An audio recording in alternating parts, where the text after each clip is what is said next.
Good evening, and welcome very, very much to Conversations, where I'm pleased to welcome to the program Dr. Michio Kaku. He's a physics professor at City University of New York, and Michio Kaku, welcome very, very much to Conversations. My pleasure to be here. Wonder if you might share with me a little bit of your own background, your own academic background and so forth, and then maybe from that perspective we could talk some about the human condition, but also from particularly looking at some of the energy requirements, the energy realities and ecological realities. But your own background, you took a degree at Harvard and so forth. Maybe just fill us in a little on your own background, if you would, please.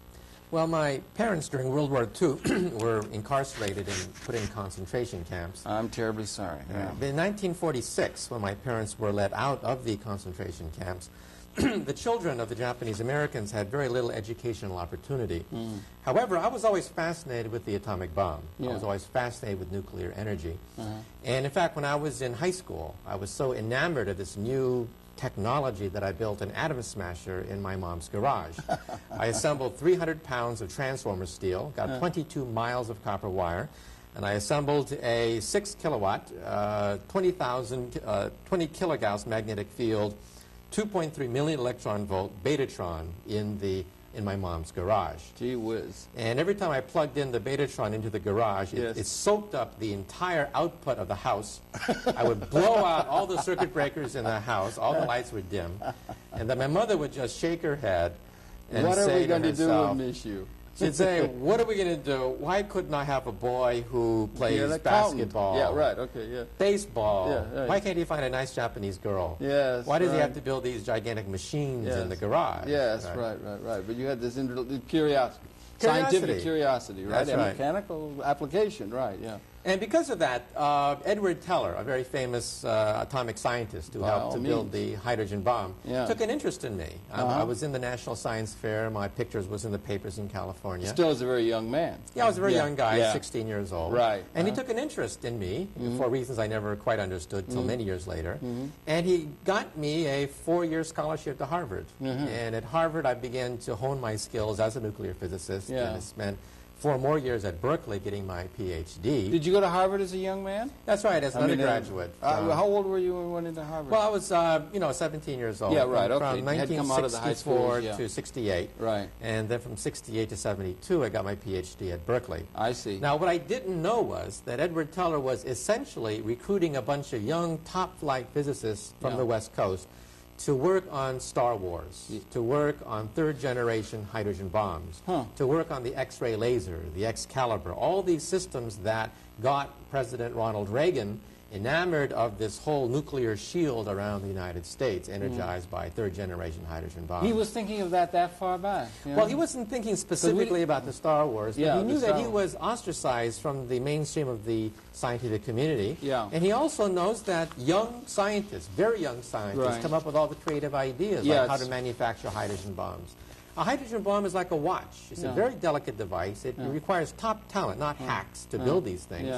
And he essentially recruited these things through the Hertz Engineering Scholarship. And there's also a book written about it called Star Warriors, written by a journalist for the New York Times, detailing how this scholarship, the same scholarship that got me into Harvard, essentially got young scientists to be funded. And then, of course, they went to the Livermore National Laboratory, where they then subsequently began to design third-generation hydrogen warheads that are the backbone of Reagan's Star Wars program. Because when he was first in touch, and you were a very young man, the hydrogen, what was it, 54 that the hydrogen bomb first came in? Around 52, 53. Yeah, so he was in touch with you even before that, and he was probably, he spotted you as somebody up and coming who ought to be enlisted into this whole realm. That's right, and people my age are essentially the ones who build hydrogen bombs now. As I said before, Edward Teller realized that it's young people who have all the ideas, not these older hacks with smocks and look like Einstein. Those are the people that have no more ideas. It's the young people who have these ideas. Well, it's the young, even teenagers very often come with breakthroughs, an early 20-year-old and that kind of stuff.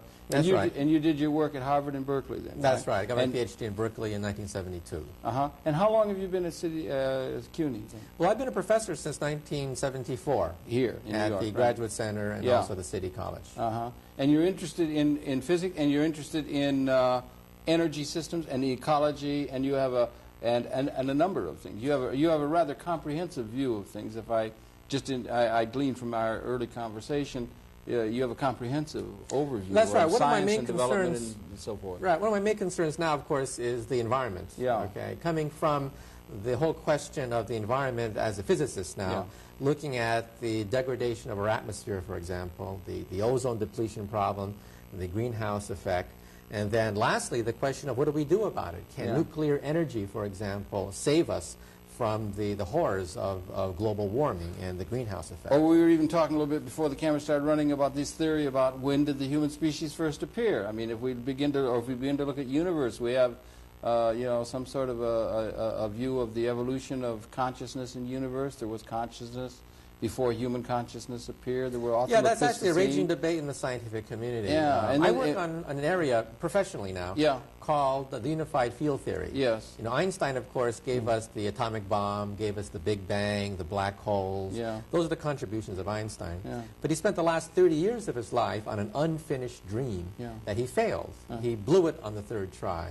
And his theory was called the unified field theory, the theory of the universe. An equation 1 inch long that would explain everything. It would explain magnetism, electricity, the sun, the stars, the universe. It would explain the galaxies, the Big Bang, and so on and so forth. Well, today, even though, of course, Einstein failed in the last 30 years of his life, today we think we have it. It is called the superstring theory. And I've even written a book for the educated layperson called Beyond Einstein, where I try to educate people about the latest theory of the universe, where we really think that there is a unifying principle by which the whole universe was created 15 billion years ago. And what is the unifying principle by which the whole universe was created 15 billion years back? Well, we think that 15 billion years ago, the universe started as basically nothing. It was a state of nothing. However, it was nothing in hyperspace. That it was just like in science fiction novels when you learn about hyperspace. The universe was a 10-dimensional universe back then. And the 10-dimensional universe. And it was unstable. And it cracked. And the cracking of the universe cracked into 4 dimensions and 6 dimensions. The 4-dimensional universe began to expand very rapidly, and that became the Big Bang. So in other words, we think we understand what happened before the bang, why there even was a bang at all.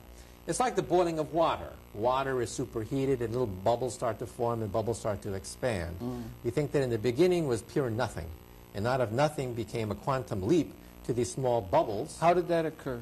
Well, that's what I work on professionally. We want to fill in all the details. And as I said before, my book, Beyond Einstein, will hopefully explain it to the average layperson. What are your thoughts on questions of spirituality and religious questions and religious explanations for these kind of things and so forth? Well, there is a loophole in the quantum theory. As I said before, there's a quantum transition between nothing to these small bubbles. These bubbles start to expand. There's a big quantum leap from nothing to something. Something, right. However, even within the quantum principle, and I'll work in the environment in a second. Oh, we'll get to it. Right? There is a loophole.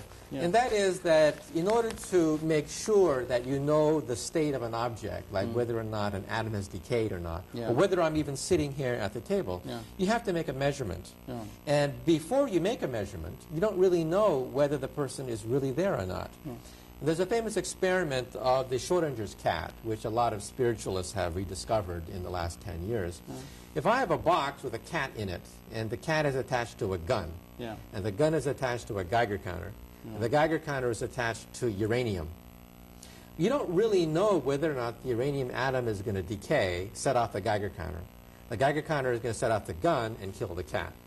If the cat's in a box, the quantum mechanical description of the cat is I have to add the live cat and the dead cat. The cat is neither alive nor dead. The cat is represented by a mathematical wave function, the sum of a dead cat and a live cat.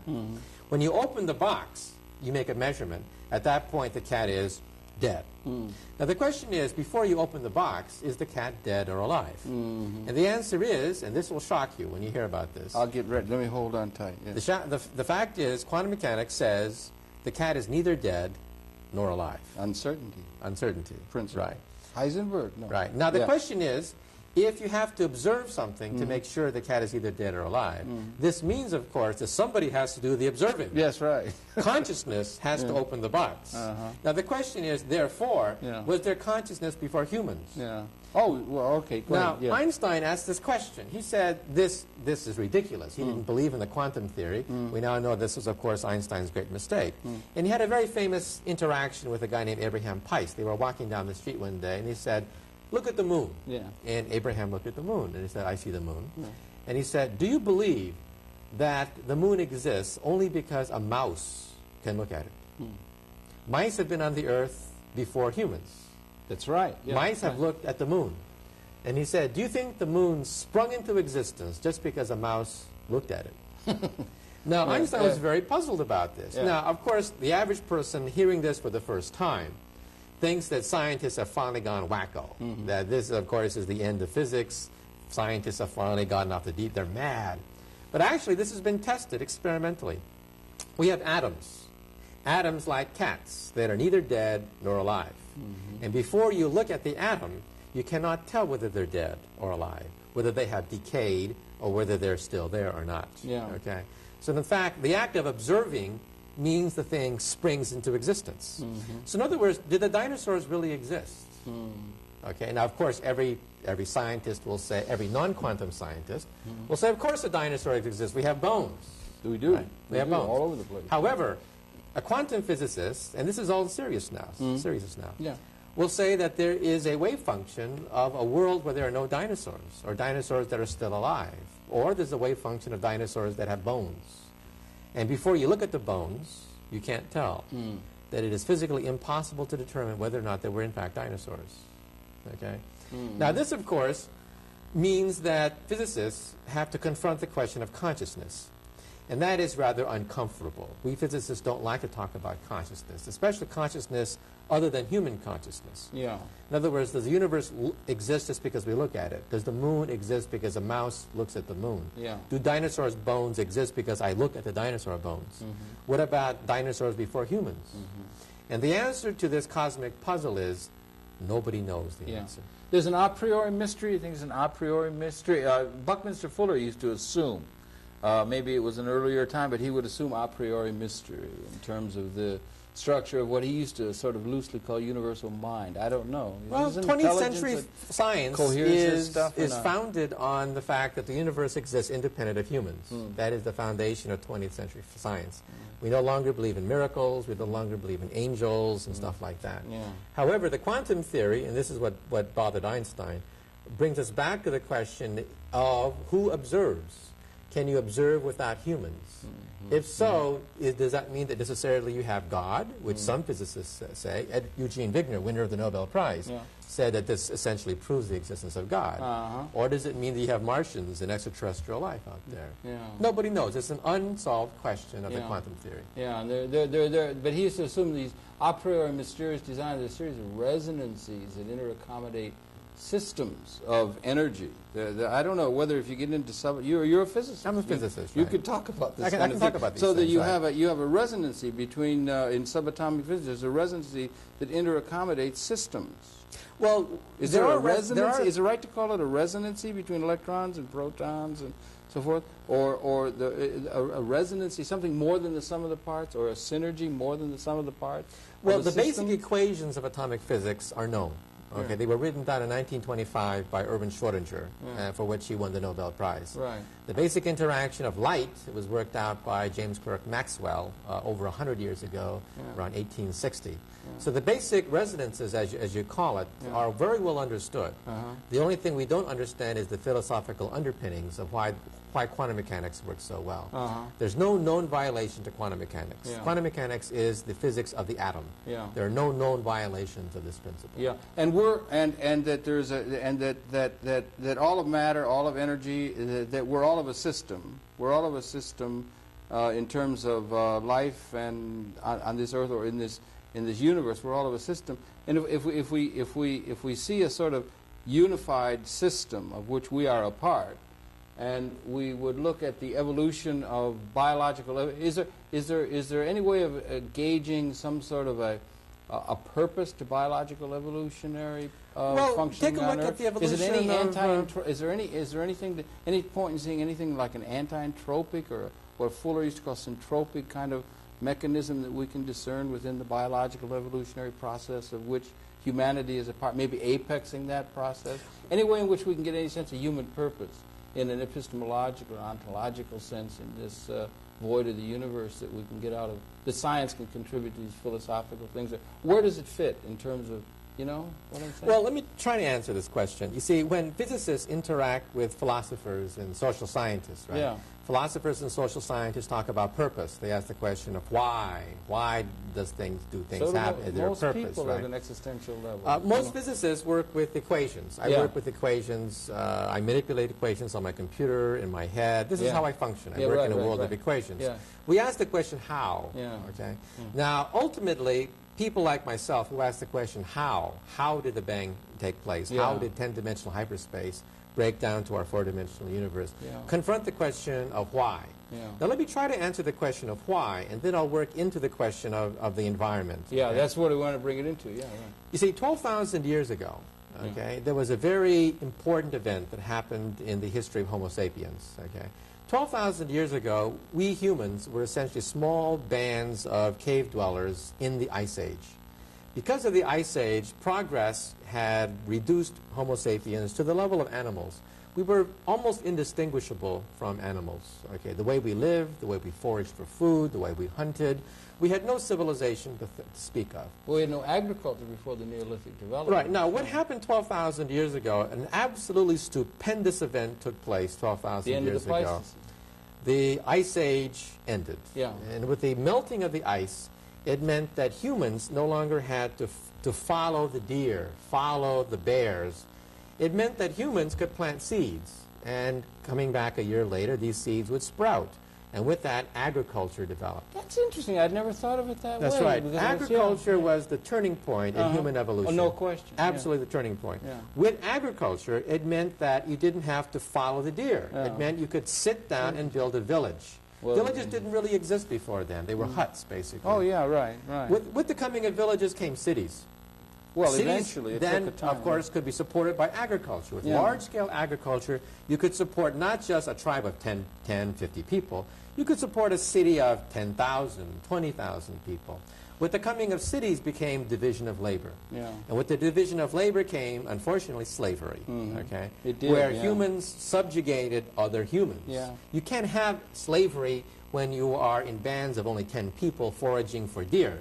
You can have slavery if your population develops to 10,000, 20,000, Then became, of course, civilization with the harnessing of energy, They had even mastodons. They had mastodons and great beasts.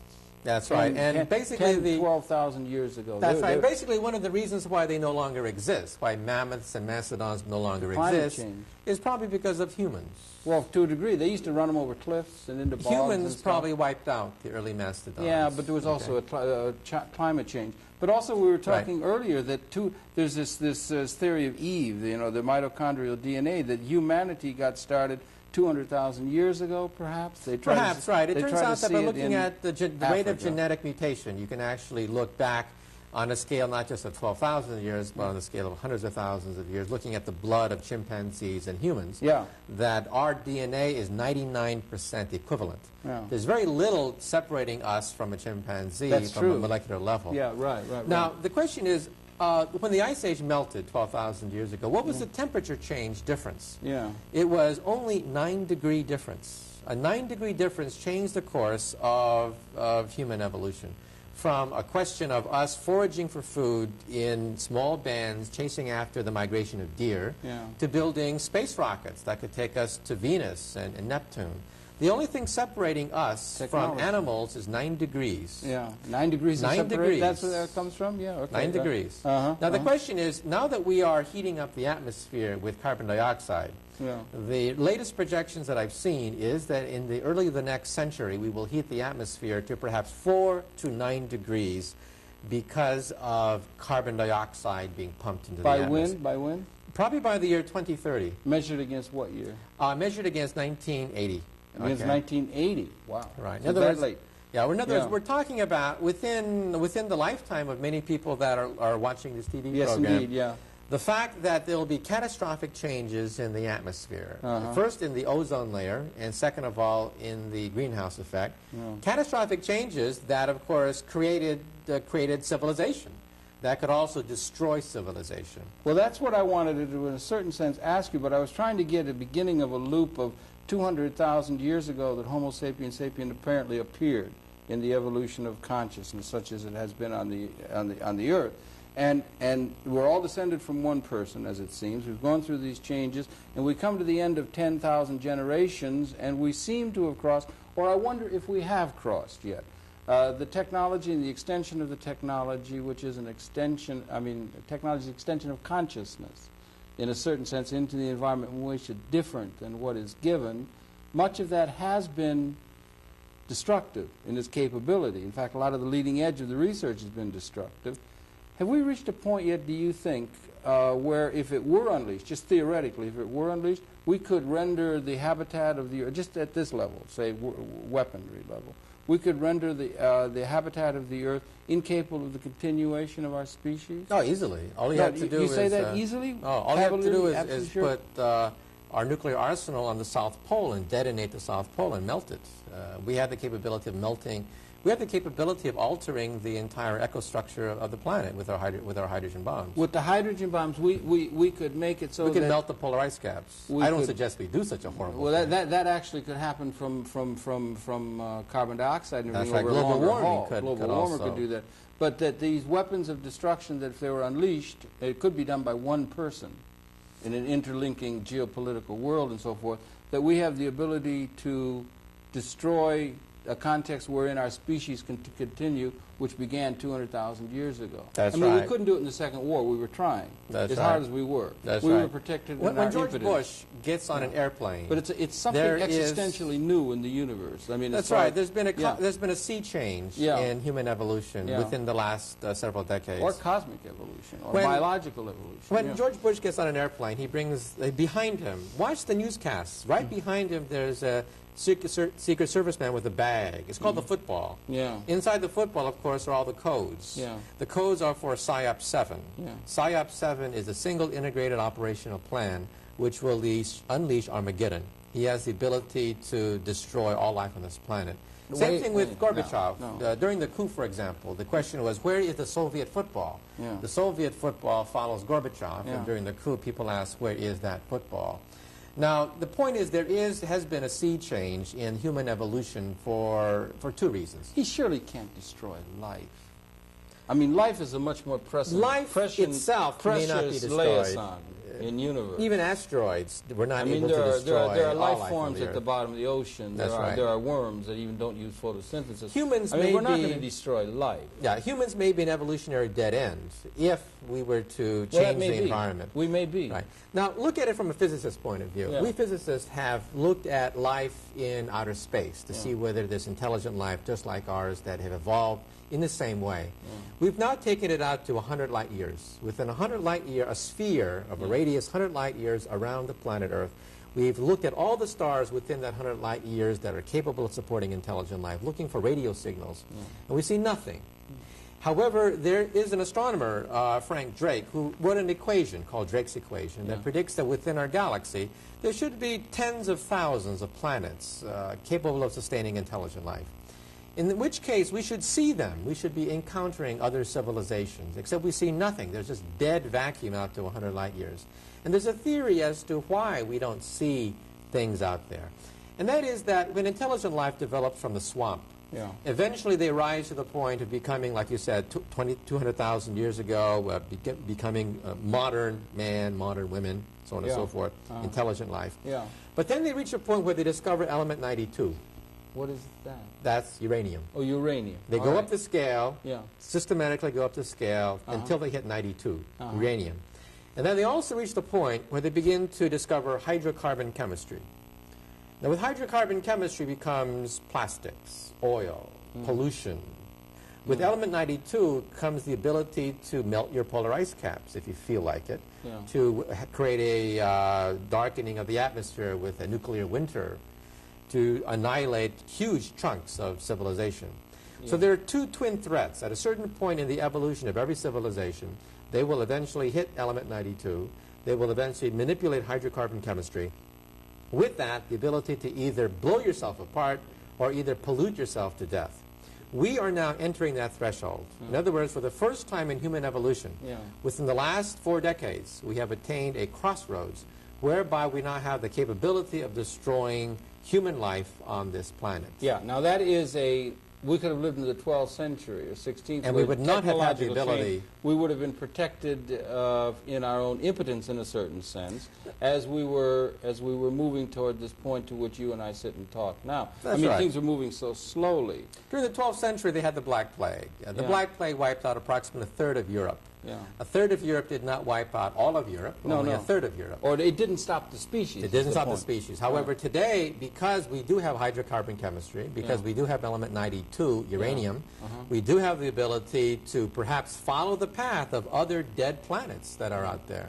If the work of Frank Drake is correct, it means potentially there could be thousands of dead planets out there that did not negotiate pollution, global pollution like the greenhouse effect, and the global pollution like the depletion of the ozone layer, and did not negotiate the question of nuclear weapons. Yeah, there was a consciousness, Australopithecine and other kinds of things before human consciousness, and one would hope, if it continues. I have a son, if I may, bright young man. He studies dolphins. He thinks that we're a dead end. He thinks the dolphins... We are an evolutionary dead end. We are it's conceivable. No, he does. He thinks that we're hopelessly barbarous and we're flawed.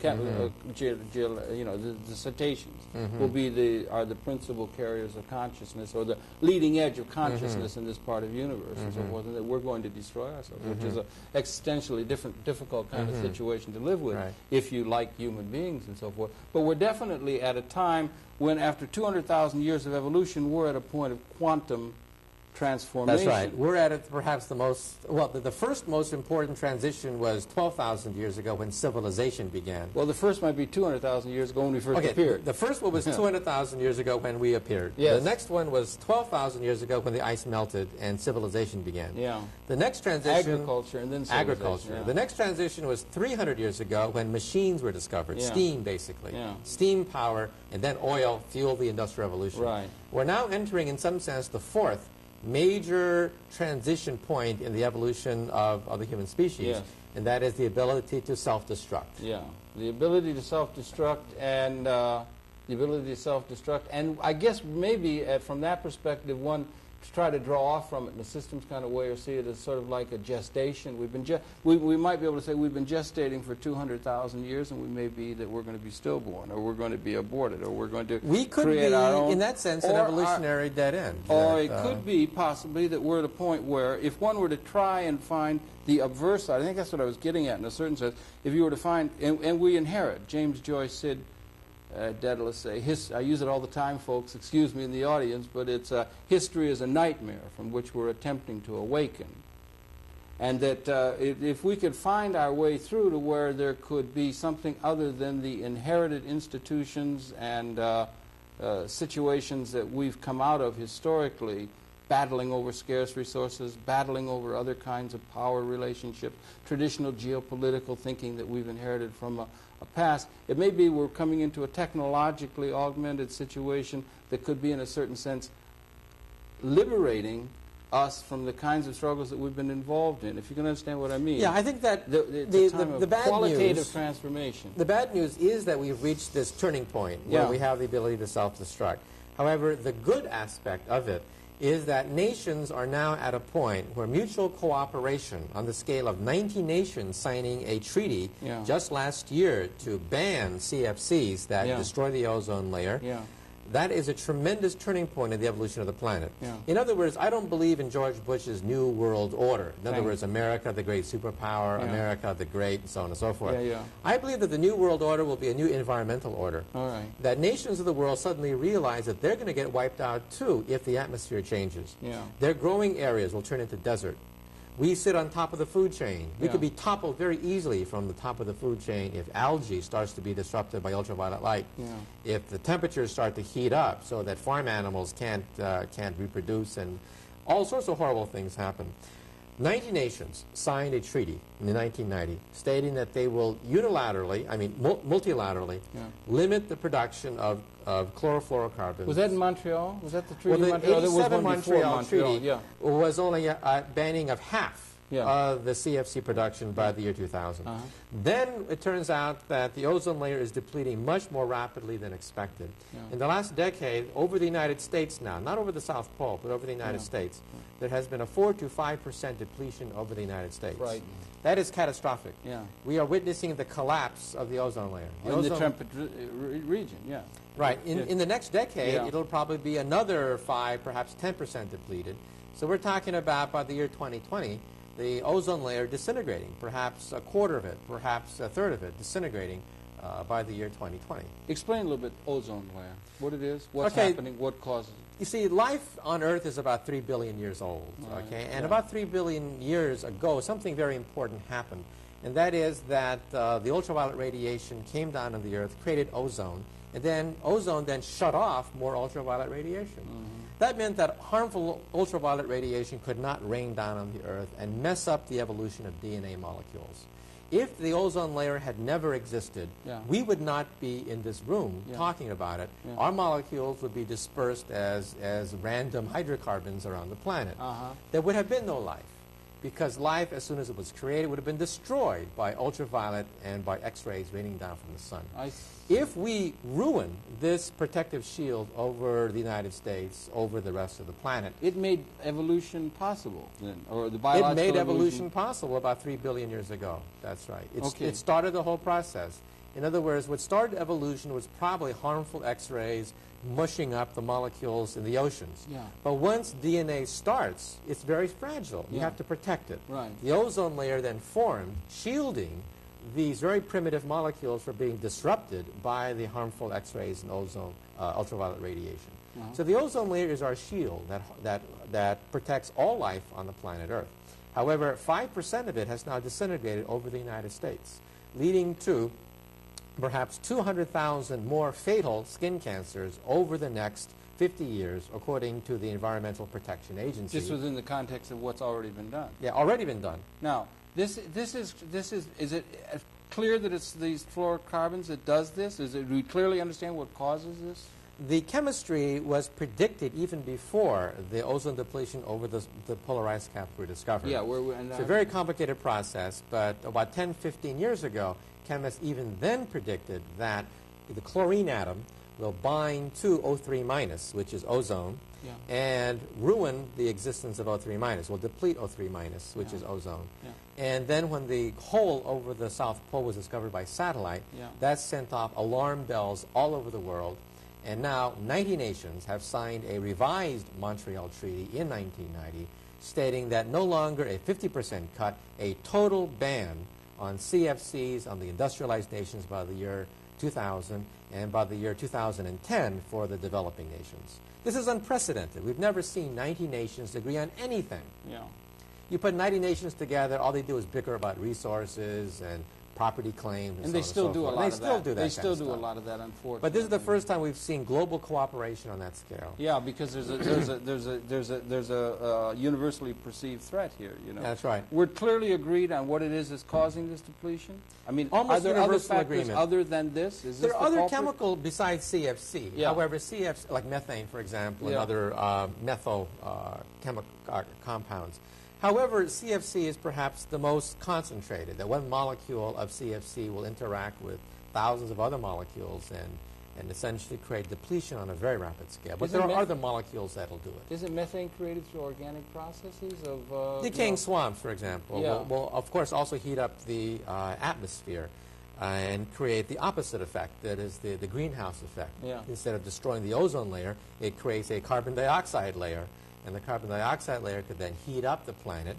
And like I said before, 9 degrees is all that separates us from the animals. Oh, the 9 degrees is what separated us from the temperature. You think 12,000 years ago. Of 12,000 years ago. There was a 9-degree increase in temperature from 12,000 years ago. But of course, there have been the ice ages, which had gone more or less in that through time. That's right. In other words, the Bush administration has long said that it's just a theory that carbon dioxide levels and temperatures fluctuate in synchronization. Yeah. We now have the proof. We have the smoking gun. It turns out if you go to Greenland, the ice sheet over Greenland has been stable for several 100,000 years. The ice has trapped molecules of air of hundreds of thousands of years ago. We physicists have gone to Greenland and taken ice cores, drilled hundreds of feet right into the ice sheet to capture the atmosphere of 160,000 years ago. We now know what the atmosphere looked like 160,000 years ago, right on the planet Earth. We plotted carbon dioxide levels and temperatures, and we see an exact synchronization. In fact, I even brought the chart with me. And if you look at the chart, you'll see that carbon dioxide levels rise and fall along with temperatures. This is the smoking gun. This is the thing that George Bush says, it doesn't exist, it's a theory, it's a myth. Why worry about the greenhouse effect? In fact, there was a cartoon I saw of George Bush. He was in the desert with no water, and the sun was baking down on George Bush, and he was crawling for any kind of aid. And as George Bush was crawling in the desert, he said, more study, more study. We must have more study. I think we've had enough study. It shows, first of all, the ice cores give us the smoking gun. Carbon dioxide levels are directly related now to temperature changes. And carbon dioxide levels are now the highest they have been in 100,000 years. These patterns in the ice ages that went before the end of the Pleistocene, the ice ages and so forth, were going on long before there was any technology or automobiles or anything else. There was a naturally assuming pattern. The normal decay of plants, for example, giving off methane, will of course also set off the greenhouse effect to some degree. Carbon dioxide is caused by depletion. Methane will also. I heard you say methane. Yeah, to some degree, right? Mainly the CFCs, the chlorofluorocarbons, right? Because there are two effects we're talking about. One, of course, is ozone depletion, and the other one is the carbon dioxide levels coming from internal combustion engine, the burning of oil, basically. I guess what I was saying is these temperature changes had occurred throughout the evolution, the geologic evolution. Geologically. And we have speeded it up. In other words, we have cut about 100,000 years off the rate of warming of the planet Earth. The planet Earth, of course, would have warmed anyway, okay, perhaps. We have essentially accelerated the natural process in the planet Earth by tens of thousands to perhaps 100,000 years. But it seems to me, if I may, this ozone depletion is something new. The ozone depletion is new in the sense that over 3 billion years now. Yes, okay, that's a longer for the first loop. time in 3 billion years, we now have the potential of destroying the life-giving ozone shield around the Earth. As far as carbon dioxide is concerned, there have been ice ages in the past. There also have been times when there have been enormous heating. The dinosaurs lived in a time when the Earth was much hotter than it is today, for example. It's gone through that. However, we may very well go the way of the dinosaurs. We're not suited to live in the environment of the dinosaurs. The dinosaurs were.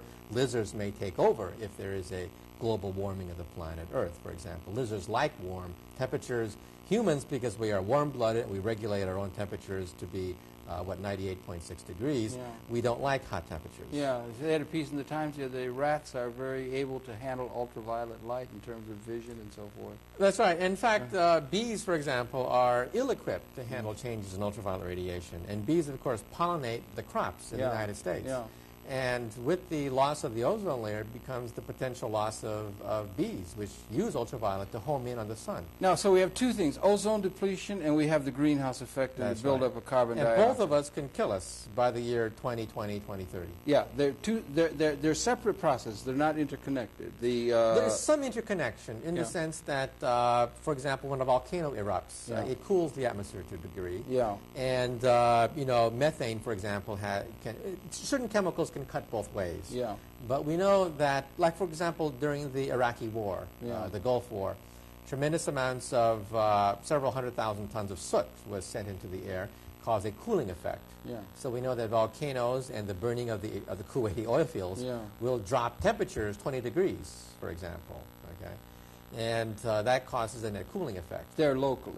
Locally. Yeah, we cut out the sun. Right. But a nuclear winter will also, of course, globally cool the Earth. However, carbon dioxide over the long term will heat up the Earth to the point where we have essentially speeded up the natural temperature changes of the Earth by several million times. In a certain sense, if I may, both seem bad. One seems quantitative, one seems qualitative. That ozone depletion seems to me to be really messing with nature in a way that is over really a 3 billion year time scale now, destroying something that's been there for 3 billion years. And the ozone layer, which is absolutely essential to life itself, that's right. to do that. We've put these bans on it now. How much damage has been done? Can that damage be can we regain the right level? Can we repair that damage? Okay, let me try to answer that question. What is the projection if we don't do? What are some of the projections? I mean, concentrating on this ozone thing, if we could for a second. Okay. First of all, the depletion over not just the South Pole, but over the United States, okay, is about 5% since 1978. That is 21 times faster than previously expected, okay? So we're talking about a virtual collapse of the ozone layer, not over penguins, but over the United States, leading to a 10% increase in skin cancers just over the last 10 years, causing 200,000 more skin cancers over the next 50 years, causing essentially several 100,000 non-fatal skin cancers over the next 50 years.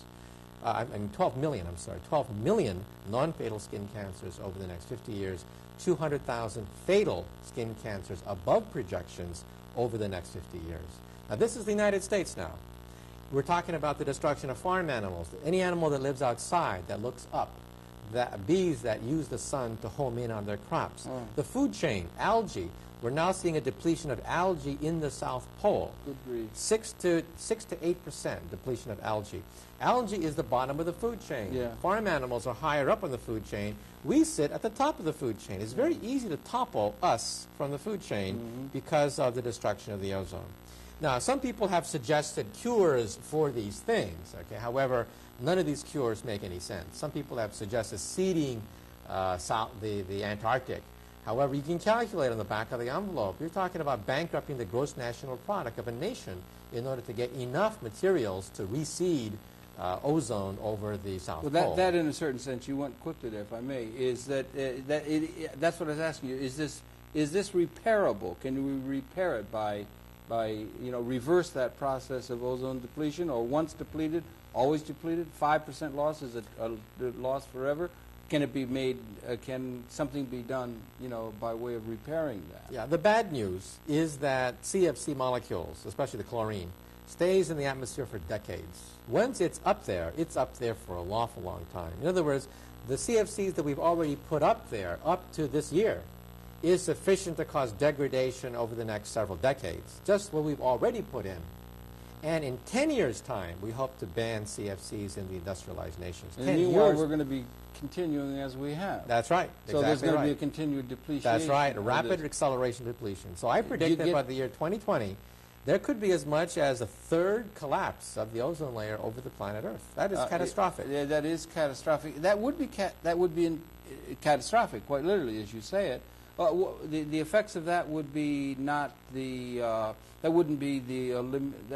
What would be the catastrophic effects of a 30? The Bush administration would like to have us believe that. Why was it over Antarctica? Why was it over North America? Was it over Europe? Has it been over Australia? Yeah, how was the depletion over the higher latitudes is even worse. Leningrad, the depletion is 8% since 1978 over Leningrad. Sweden, the depletion has been 8%. We're lower on the scale, so it's only been 5% over the United States, but it's been higher. 8% over Leningrad, 8% over Sweden is what the depletion has been, as measured by satellite, not by computer. Will this have anything to do with the human activities of the land under which these depletions occur? Definitely. It's going to affect agriculture. It's going to affect bees and insects, birds. Is there a cause and effect between what goes on under where these depletion, like you said, under the United States? Is it something that happened in the United States that caused there to be a depletion, or is it a mixture, the atmosphere is mixing in it? The reason why it came over the Antarctic is that these are very complex chemical reactions that are heat sensitive. And over the Atlantic, you have a lot of cold air masses there. Yeah. And it turns out that because of the coldness, it accelerated the depletion of ozone over the South Pole. Now, over the North Pole, a smaller effect has taken place over the North Pole. And we, because we are in the northern hemisphere, have experienced this depletion. But as you go into Canada, as you get even closer to the North Pole, it's much higher. Leningrad is higher up than the United States, most of the United States. That's why Leningrad has 8% depletion, according to the United Nations. Sweden is also higher up. closer to the North Pole, and that's why it's been 8% over Sweden. This is a matter of a very serious consequence. You're talking about a collapse. Yeah. I'm not just talking about putting on sunglasses. That's what John Sununu would have had us believe is you just put on sunglasses. Birds can't put on sunglasses. Bees can't put on sunglasses. Farm animals, algae, they can't put on sunglasses. You're talking about destroying the food chain. Yeah. Now, back again to the original question. This can't be reversed, this depletion? Okay, the reversal by human intervention, that is by seeding the clouds. What we can do, that is probably outrageously expensive. What we have to do is simply ban CFCs, not by the year 2000, but even earlier. But nations, of course, their gross national product is hooked to CFCs. The most common CFC is Freon gas. We use Freon gas in refrigerators and air conditioners, right? Does that mean that that's in most of the refrigerators in our homes have this stuff? That's right. Freon is a remarkable chemical. And does it, as it is in the refrigerator, does it contribute to this problem, the use of that? Or is it only if it leaks? It leaks, and of course when you get rid of your refrigerator, it gets smashed up and the ozone leaks into the atmosphere. If the refrigerator is not smashed up and it doesn't leak into the atmosphere, that Freon, does it still contribute to that? If you can contain it, if you can contain the Freon, then of course it would be less contribution. However, don't you think we ought to be very carefully taking care of old refrigerators? It costs money. It's only money. Yes. Okay. And George Bush would rather spend money on third-generation hydrogen warheads to defeat a nation that no longer exists, and would rather have, you know, hydrogen weapons in West Germany attack targets in East Germany, when, of course, there's only one country, Germany now.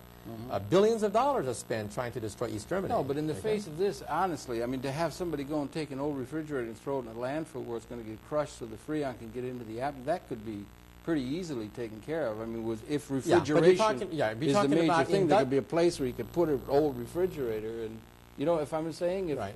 But you see, that's what has to be done. First, you have to limit the production of CFCs. You have to have the industrial establishment restrict the emissions of CFCs in the atmosphere, and you have to make sure that the CFCs that already exist, the Freon gas in our air conditioners, refrigerators, that is disposed of correctly rather than being put into landfills and whatever, and then it leaks right into the atmosphere. Yeah, that would see a main priority, would seem to me, to make sure it's disposed of. Because but you see, that's not Bush's priority. No, it's not. You know, and I know it's a priority, right? Tell that to John Sununu, the nuclear engineer. But I mean, it's a relatively small thing. It wouldn't be a large thing for people to do. Refrigerator is a big thing, you know. Yeah, but to limit the industrial production for Dow Chemical and DuPont, to limit CFCs would cost them tens of billions of dollars. It would. You realize that before the invention of the refrigerator, all foods would rot.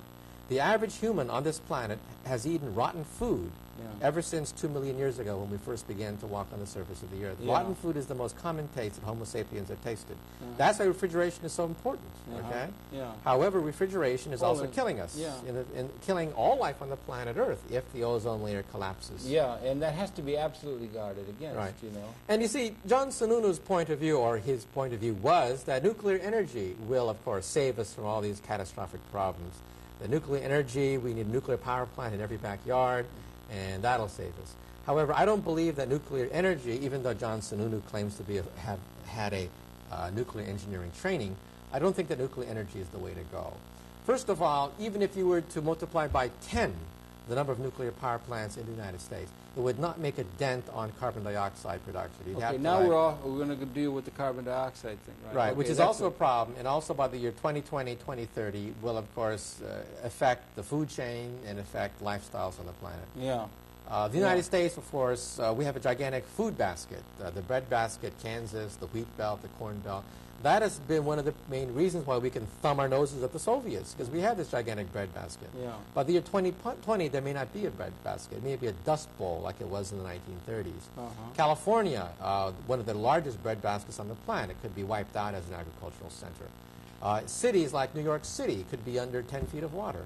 You realize the studio that we're in right now could be under 4 feet of water is the projection for New York City. Well, not us, because we're on the 4th floor. We're on the 4th floor. However, the bottom floor may have 4 feet more of water. New York City being right at sea level. Yeah, I understand. New Orleans is actually, parts of New Orleans is below sea level. You're talking about coastal cities being flooded like San Francisco if the polar ice caps begin to melt. Do we have a knowledge base, technological or scientific knowledge base by which there could be replacement technologies, or do we have the technological solutions to these things, but it's a matter of political or political will and financing capability for us to utilize appropriate technologies that we do know about, or do we still have to learn about appropriate technologies that can replace those which have so polluted our environment but have also added to the increased living standard of the human population, and there's a third world waiting, trying to live better.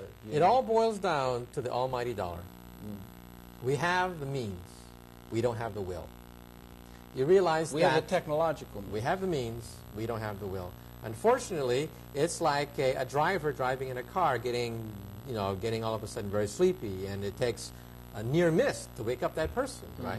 That's civilization. Civilization is falling asleep when it comes to these the catastrophic depletion of the ozone layer and the greenhouse effect. And it may take a near miss. The problem is, even after we wake up, it may be too late.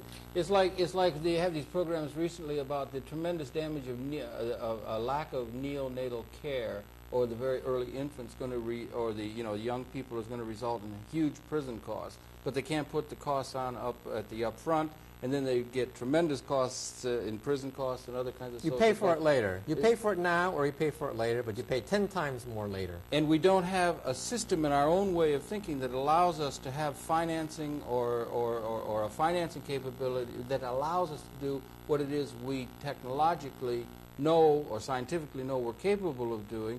So it's almost built-in schizophrenia in terms of people who are of concern now as we approach this this era of crisis in terms of the human species, in terms of the broader evolution of events as we spoke earlier. Right. The problem is that the engine of the Industrial Revolution has been profits. There's no profit to be made to restrict the ozone layer. There's no profit to be made to restrict the greenhouse effect.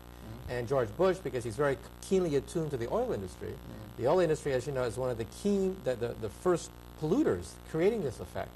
Our president is a former oil company president. He thinks like an oil company president because he was the president of the Zapata Offshore Oil and Drilling Company. And oil men like the greenhouse effect, because greenhouse effect is caused by oil, caused by the internal combustion engine. And we've inherited things that move so quickly. The Industrial Revolution, we look 200,000 years. If it isn't, if all these lines aren't exponential, they're darn near exponential as we go up. And as we reach this point, maybe of it's been like gestating for 200,000 years, and we're going to go into a new cooperative, liberated way of being where the technology could really come to the service of the human community and allow us all to maximize our potential, which historically we've never been able to do. We've lived in a jungle of scarcity-motivated thinking and so forth. We may be superseding that. We may be coming into a new way of being that would allow us to resonate in universe with a consciousness transcendent to what we have been. By necessity. By necessity? By necessity, as nations realize that their economy is falling apart because their agriculture is falling apart, because their bread baskets are no longer producing food, because there's no more bees, there's no more pigs, there's no more deer, there's no more crops, there's no more birds, there's no more algae, there's no more fish. At that point, it may be too late. But we may be at that with the crisis point that we have to be woken up and find new ways of operating, cooperative ways that are operating, that are appropriate in terms of the evolution of this new conscious capability, the microprocessors, so many miracles of technology and ability to bring life support to the citizenry within an ecologically appropriate context. We don't have financing techniques. We have historically inherited institutions don't allow us to do what we're capable of doing. And it may be, hopefully, in a positive scene, that we're not going to destroy the species. We're going to find some liberated new way of being in this universe and so forth. It would be that these warnings, this ozone depletion, may be the kind of warnings that are going to wake us up to, in terms of a larger cosmic plan, going to wake us up to make the kind of changes that are needed, which would be part of a positive scenario as we begin to look ahead. Do you think? There's a possibility. However, it's like the problem is national sovereignty. We're talking about global problems being dealt with a bunch of children. These children want to protect their own turf, right? The United States is perhaps the most egregious violator of this, because which nation has been the main stumbling block in the restriction of carbon dioxide into the atmosphere? It's the United States. And the reason for that is the United States contributes 1/4 We are the largest producer of carbon dioxide on the planet Earth because our gross national product is about a quarter of the gross national product of the planet Earth. Well, as you and I, as citizens of the United States, should do all we possibly can to try and alert the people of our country, you know, and perhaps to, you know, to move away from some of the arrogance and greed and other things that motivate too much. That's right. The solution leadership. to the problem is democracy. If the American public were to be informed of the fact that in the future we're no longer going to be able to thumb our nose at the rest of the world as the corn belt, the wheat belt, and the agribusiness in California disintegrates, then maybe they'll start to vote in politicians who will take the long-term viewpoint rather than the short-term viewpoint of what's in it for me, you know, electing the best politicians that money can buy. We're talking about long-term commitment to restricting carbon dioxide, a commitment that our president refuses to make because he's a former oilman, because he has interest in big oil. Exxon has been one of the main stumbling blocks in the question of restricting carbon dioxide content. Even Margaret Thatcher, when she was at the last meeting, Margaret Thatcher scolded the United States, saying, "What's wrong with you? The whole world understands that you are the bottleneck." Okay, and George Bush's response was, "More study." Yeah, right. More study. Well, they need more study. If I may say so, George Bush might need more study of the works of Michio Kaku, who's been our guest here. Now, I'm sorry we run right out of time. We go on talking at great length. It's a crucial time. It's your work and your kind of work that is we really need to understand. I appreciate in a small way that I've been able to allow the people to understand better these crises. We really do have to understand this much better, and it's through your work, and I want to thank you very much for all of that, and to thank you certainly for coming in and sharing some of your knowledge with us here. My pleasure. Yeah, it's been your pleasure. And the cable audience have the perception. Michio Kaku, he's at City CUNY here in New York, a nuclear physicist and a comprehensivist and a man of great concern, as you can see. Happy to have been able to share his potentially optimistic view of the world, although pointing out the negative possibilities that are current in the current existential situation we find ourselves in this holiday season of 1991. Happy to have been able to share them with you. We invite you to tune in again next week on Conversations. We'll be coming back then. Michio Kaku, once again, thank you very, very much indeed. Thanks. Good night. We'll see you next week.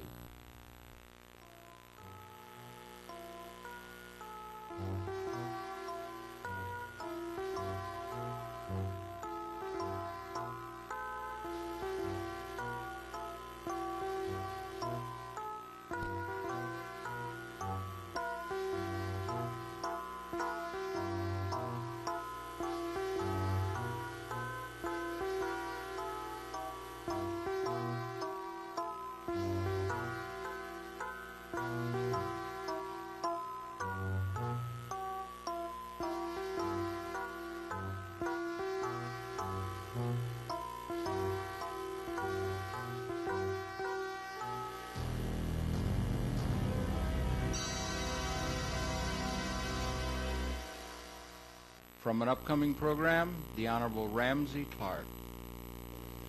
The United Nations was created in the aftermath of the greatest mass destructiveness in human history, World War II, to end the scourge of war by bribery, coercion, corruption, and unlawful means of many other types. The United States deliberately bought votes, forced votes, and caused the United Nations to become an instrumentality of war.